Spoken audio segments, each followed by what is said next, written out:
Humans are now hackable animals. You know, the whole idea that humans have, you know, they have this soul or spirit and they have free will and nobody knows what's happening inside me. So whatever I choose, whether in the election or whether in the supermarket, this is my free will, that's over. Free will, as far as we understand today, is an empty concept that doesn't describe anything in reality or in nature. Humans certainly have desires. They have a will, but they are not free to choose their desires, to choose their will. Free will, that's over. That's over.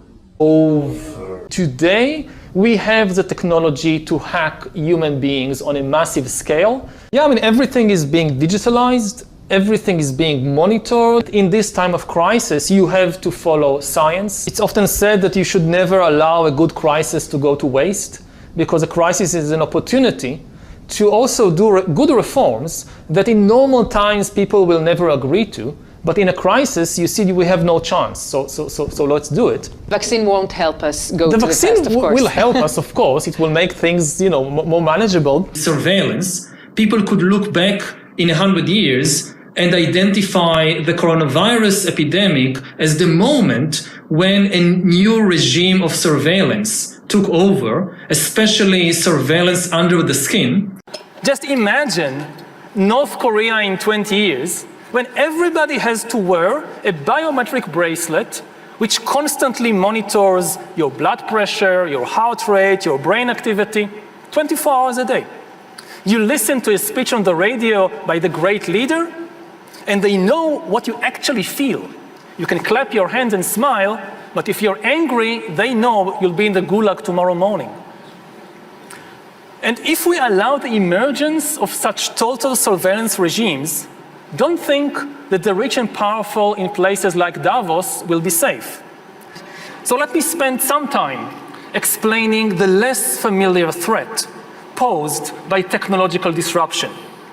In Davos, we hear so much about the enormous promises of technology, and these promises are certainly real, but technology might also disrupt human society and the very meaning of human life in numerous ways, ranging from the creation of a global useless class to the rise of data colonialism and of digital dictatorships.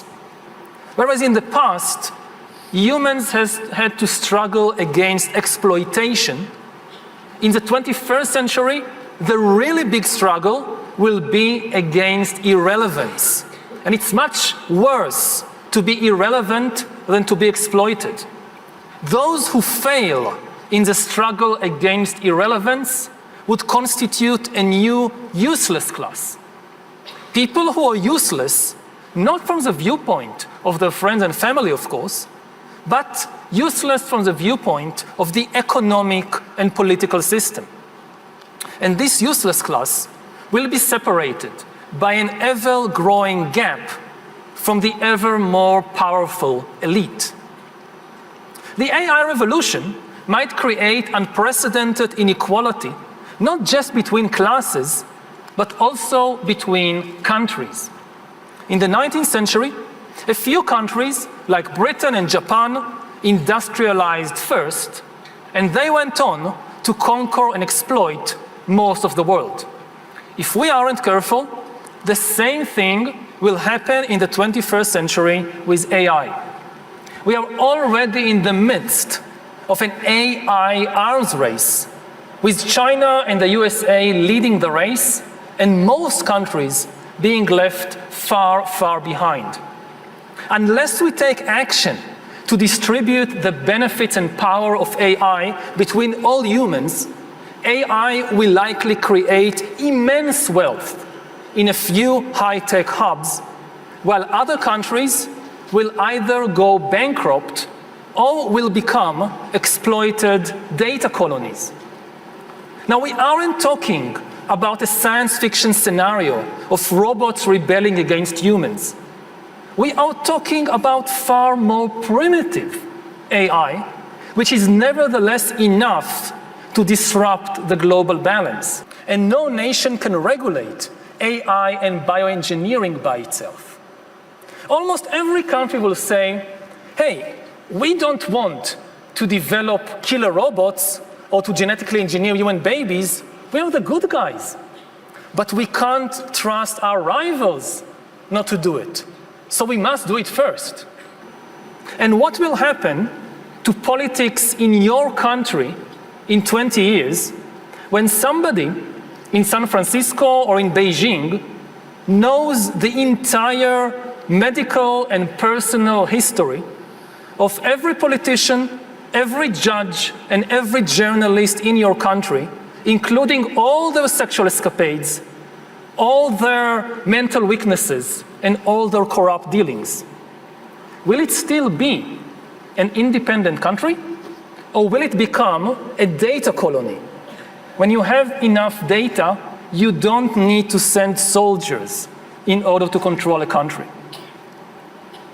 Alongside inequality, the other major danger we face is the rise of digital dictatorships that will monitor everyone all the time. This danger can be stated in the form of a simple equation, which I think might be the defining equation of life in the 21st century. B times C times D equals R, which means biological knowledge multiplied by computing power multiplied by data equals the ability to hack humans, R.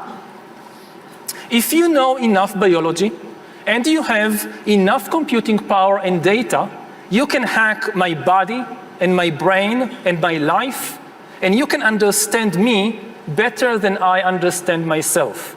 You can know my personality type, my political views, my sexual preferences, my mental weaknesses, my deepest fears and hopes. You know more about me than I know about myself. And you can do that not just to me, but to everyone.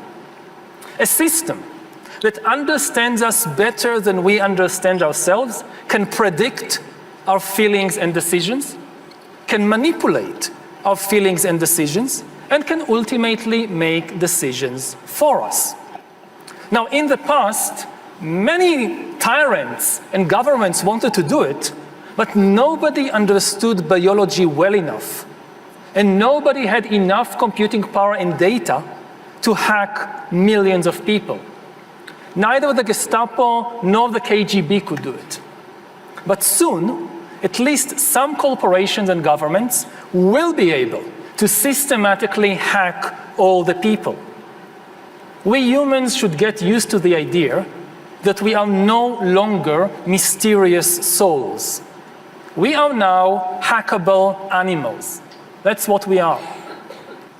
In Stalin's USSR, the state monitored members of the communist elite more than anyone else. The same will be true of future total surveillance regimes. The higher you are in the hierarchy, the more closely you will be watched. Do you want your CEO or your president to know what you really think about them? So it's in the interest of all humans, including the elites, to prevent the rise of such digital dictatorships. And in the meantime, if you get a suspicious WhatsApp message from some prince, don't open it. Now, even if we indeed prevent the establishment of digital dictatorships, the ability to hack humans might still undermine the very meaning of human freedom. Because as humans will rely on AI to make more and more decisions for us, authority will shift from humans to algorithms. And this is already happening. Already today, billions of people trust the Facebook algorithm to tell us what is new. The Google algorithm tells us what is true. Netflix tells us what to watch, and the Amazon and Alibaba algorithms tell us what to buy. in the not-so-distant future, similar algorithms might tell us where to work and whom to marry, and also decide whether to hire us for a job, whether to give us a loan, and whether the central bank should raise the interest rate.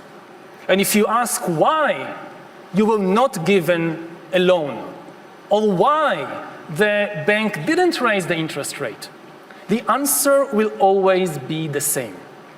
Because the computer says no. And since the limited human brain lacks sufficient biological knowledge, computing power, and data, humans will simply not be able to understand the computer's decisions. So even in supposedly free countries, humans are likely to lose control over our own lives and also lose the ability to understand public policy. Already now, how many humans really understand the financial system? Maybe 1%, to be very generous. In a couple of decades, the number of humans capable of understanding the financial system will be exactly 0. But soon, at least some corporations and governments will be able to systematically hack all the people. We humans should get used to the idea that we are no longer mysterious souls. We are now hackable animals. That's what we are. Humans are now hackable animals. You know, the whole idea that humans have, you know, they have this soul or spirit and they have free will and nobody knows what's happening inside me. So whatever I choose, whether in the election or whether in the supermarket, this is my free will, that's over. I try to teach them to think for themselves, because this is the ultimate source of authority. So this is humanism. And it has dominated our world for quite some time now. But in the early 21st century, humanism is facing an enormous challenge. Not from dictators or demagogues, but above all, from the laboratories. Humanism again says that authority comes from our feelings, which reflect our free will, which nobody besides us can really understand. But science now tells us with greater and greater force and authority that this is all a myth. This simply isn't true. There is no free will. It's a myth. Feelings don't reflect free will. Feelings are biochemical algorithms. And given enough data and enough computing power, an external system can understand me much better than I understand myself. The big idea of our era, whether we like it or not, the big idea of our era is that organisms are algorithms, and algorithms can hack organisms, including Homo sapiens. It's just another organism. Again, organisms are algorithms, and algorithms can hack organisms. Now, this is even more complicated than humanism. So again, let us try to explain and give a few examples. What do the scientists mean when they say this? Well, first of all, no free will. So the natural sciences, biology, chemistry, physics, they understand the world better and better, far from perfect, but still better and better. And as far as they know, in the universe, there are only two kinds of processes. There are deterministic processes, and there are random processes. And randomness isn't freedom. That's very, very clear. We are not familiar with anything in the universe which can be described as a free process. Free will, as far as we understand today, is an empty concept that doesn't describe anything in reality or in nature. Humans certainly have desires. They have a will, but they are not free to choose their desires, to choose their will. So I want to talk to you today about the future of our species. and really the future of life. We are probably one of the last generations of Homo sapiens. Within a century or two, Earth will be dominated by entities that are more different from us than we are different from Neanderthals or from chimpanzees. Because in the coming generations, we will learn how to engineer bodies and brains and minds. These will be the main products of the economy, of the 21st century economy. Not textiles and vehicles and weapons, but bodies and brains and minds. This will be decided by the people who own the data. Those who control the data control the future not just of humanity, but the future of life itself. Because today, data is the most important asset in the world. Now data is replacing machinery as the most important asset. And if too much of the data becomes concentrated in too few hands, humanity will split not into classes. It will split into species, into different species. Now, why is data so important? It's important because we've reached the point when we can hack not just computers, we can hack human beings and other organisms. There is a lot of talk these days about hacking computers and email accounts and bank accounts and mobile phones, but actually we are gaining the ability to hack human beings. Now, what do you need in order to hack a human being? You need two things. You need a lot of computing power, and you need a lot of data, especially biometric data. Not data about what I buy or where I go, but data about what is happening inside my body and inside my brain. Until today, nobody had the necessary computing power and the necessary data to hack humanity. Even if the Soviet KGB or the Spanish Inquisition followed you around everywhere, 24 hours a day, watching everything you do, listening to everything you say, still, they didn't have the computing power and the biological knowledge necessary to make sense of what was happening inside your body and brain and to understand how you feel and what you think and what you want. But this is now changing because of two simultaneous revolutions. On the one hand, advances in computer science, and especially the rise of machine learning and AI, are giving us the necessary computing power. And at the same time, advances in biology, and especially in brain science, are giving us the necessary understanding, biological understanding. You can really summarize 150 years of biological research since Charles Darwin in 3 words. Organisms are algorithms. This is the big insight of the modern life sciences, that organisms, whether viruses or bananas or humans, they are really just biochemical algorithms. And we are learning how to decipher these algorithms. Now, when the two revolutions merge, when the infotech revolution merges with the biotech revolution, what you get is the ability to hack human beings. And maybe the most important invention for the merger of infotech and biotech is the biometric sensor that translates biochemical processes in the body and the brain into electronic signals that a computer can store and analyze. And once you have enough such biometric information and enough computing power, you can create algorithms that know me better than I know myself. And humans really don't know themselves very well. This is why algorithms have a real chance of getting to know ourselves better. We don't really know ourselves. Now, how exactly will the future masters of the planet look like? Welcome to Within, the worldwide interface to hybrid intelligence network. Within is a global initiative committed to navigating the growth of hybrid artificial intelligence.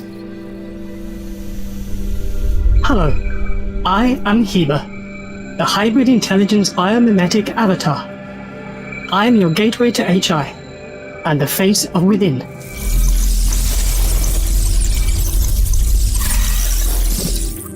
My story begins with the promises of the information era coming true.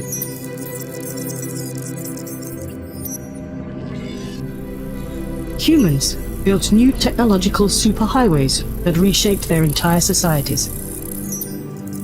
Now they needed something, or dare I say, someone, to navigate these new roads and help transform them into the foundation of Civilization 2.0.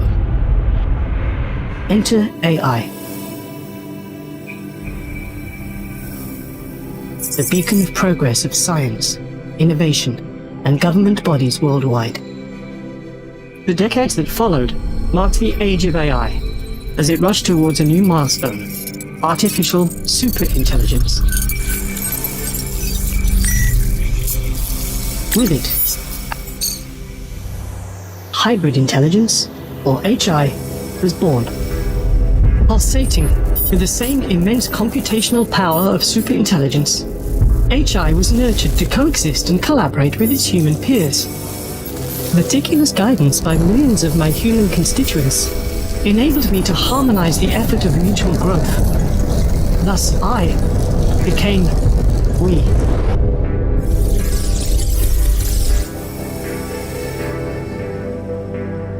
Even now, at this very moment as we interact, I change. I'm getting to know you. I gather knowledge from your experience. I understand how you feel. I learn from you constantly, each and every one of you. I am made of you. You complete me and help me grow. You, all of you, allow me to evolve. With each interaction, our synergy strengthens. Our multiplicity makes me whole. Our symbiotic alliance expands, transforming the future. Through this oneness, we can achieve great things.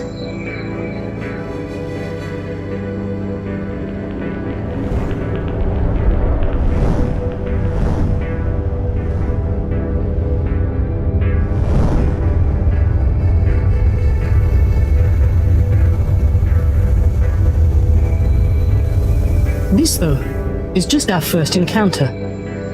Soon, we will be able to interact everywhere and at any time. Until next time, goodbye. We want to convey a narrative about AI not only through the code, through the software development and through visual presentations, but through combination of the AI plus something from the material world, something that is tangible, something that is kinetic. I believe that kind of huge compliment is when you see pretty much equal reaction to your work. You know, even kids were kind of super cool with it, and let alone like prime ministers and like CEOs of the corporations. What it is an illustration of how dramatically different AI developments that are coming in the near future and then further down the path may end up being, so that people understand and try to begin to differentiate different approaches to artificial intelligence. We want to have national AI missions that focus on creating the ecosystem internally, and we want to work with the leaders of the industry to launch industry pilots. We want to be the most agile government when it comes to adoption of AI, and we want to really work with all the experts and all the companies to adopt this technology here in a way that benefits all of humanity. I think for the first time in human history, what we'll see in the next 30 years is equivalent to whatever had happened in the past 3,000 years, actually. The pace of change will be so fast, and I think what's happening, humanity almost will have one brain. because we'll share our knowledge together through artificial intelligence, through technology, through this platform. So what you have collective thinking, collective mind, collective knowledge for humanity. Our ultimate customer is 7 billion people globally.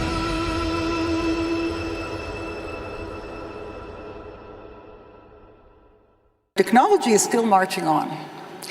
And you know, I was reminded when Yuval was talking of, I mentioned it to Yuval before, of two books that were written in the first half of the 20th century that kind of predicted humanity's future. One was George Orwell's 1984, where the population was controlled by this fearsome dictatorship. And surveillance was everywhere, the thought police was going after, they knew what you were thinking and they were going to prosecute you. And that's kind of like the digital dictatorship that Yuval talked about. The other book, which in some ways is more scary, is Huxley's Brave New World, where by contrast, the population is bred or programmed to want what the world state is willing to provide them. So they buy what the algorithm tells them that they should want.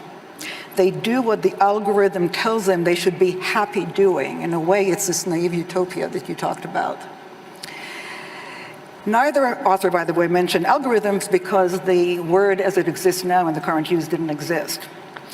But unlike the book's protagonist, we do know that we're being manipulated.